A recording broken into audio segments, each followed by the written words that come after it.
என் ஜாதிக்காரங்க எனக்காக உயிரையும் கொடுப்பாங்க. உங்களுக்காக உயிரையும் கொடுப்பாங்க.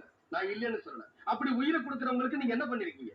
எங்க ஜாதிக்காரங்க ஏமாத்தி 20 வருஷமா இந்த தொகுதியில எம்எல்ஏவா இருக்கீங்க. என்ன வசதி பண்ணி கொடுத்திருக்கீங்க? எங்க ஜாதிக்காரங்களை மேல கொண்டு வரப்போறேன் மேல போட்டு பேசுறீங்களே.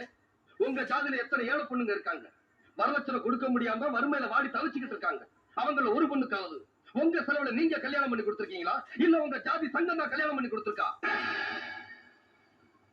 உங்க ஜாதியில பண வசதி இல்லாம படிக்க வசதி இல்லாம எத்தனை ஏழை மாணவர் இருக்காங்க. அவங்கள யாரையாவது உங்க செலவுல படிக்க வச்சிருக்கீங்களா? பட்டம் வாங்கி கொடுத்திருக்கீங்களா? இல்ல. போராட்டம் புத்திய மாத்தி ஜெயிலுக்கு அனுப்பிருக்கீங்க. அவங்க குடும்பத்தை எல்லாம் சீரழிச்சு நடுத்தரவுல நிறுத்திருக்கீங்க. என்னோட ஒவ்வொரு நரம்பும் உடம்புல ஓடுற ரத்தமும் ஏன் ஜாதிக்காக பரபரப்பா பத்திரிகை அறிக்கை கொடுக்குறீங்களே. உங்க வீட்டு சமயக்காரன் உங்க ஜாதியா? கார் டிரைவர் உங்க ஜாதியா? மேனேஜர் உங்க ஜாதியா? உங்க மகனுக்கு கோடீஸ்வரர் வீட்டுல பொண்ணு எடுத்தீங்களே, அந்த பொண்ணு உங்க ஜாதியா? ஏன் நீங்க வச்சிருக்கீங்களே சின்ன வீடு, அது உங்க ஜாதியா? ஐயோ, சின்ன வீட்டுக்கு மட்டும் எவனு ஜாதியே பாக்குறதுல தம்பி. அதுல மட்டும் ஜாதி மதம் கட்சி எல்லாத்தையும் விட்டுட்டு ஒன்னா கலந்துருவாங்க.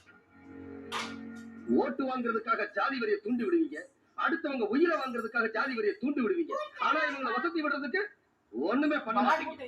20 வருஷத்துக்கு முன்னால 200 ரூபாய் சம்பளத்துக்கு இருந்த நீங்க அரசியல்ல கொள்ளையடிச்சு இப்ப 200 கோடி ரூபாய் சொத்து சேர்த்து வச்சிருக்கீங்க. ஆனா இவங்க என்ன வச்சிருக்காங்க?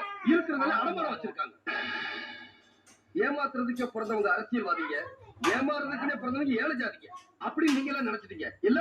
இவ்வளவு தூரம் பேசிட்டு இருக்கா, இவரை பேசிட்டு வேடிக்கை பார்த்துட்டீங்களா? இது பாருங்கயா, நேற்று வரைக்கும் உங்களுக்காக உயிரை கொடுப்போம். இனிமே தம்பி சொன்னா எவன் உயிரையும் எடுப்போம். அதனால அசிங்கப்பட்டுக்காம போயிடுங்க. எம்எல்ஏ ஐயா, இதுக்கு மேலே நீங்க இங்க நிக்கிறத விட பேசாம தூக்கு போட்டு செத்து போலாம்.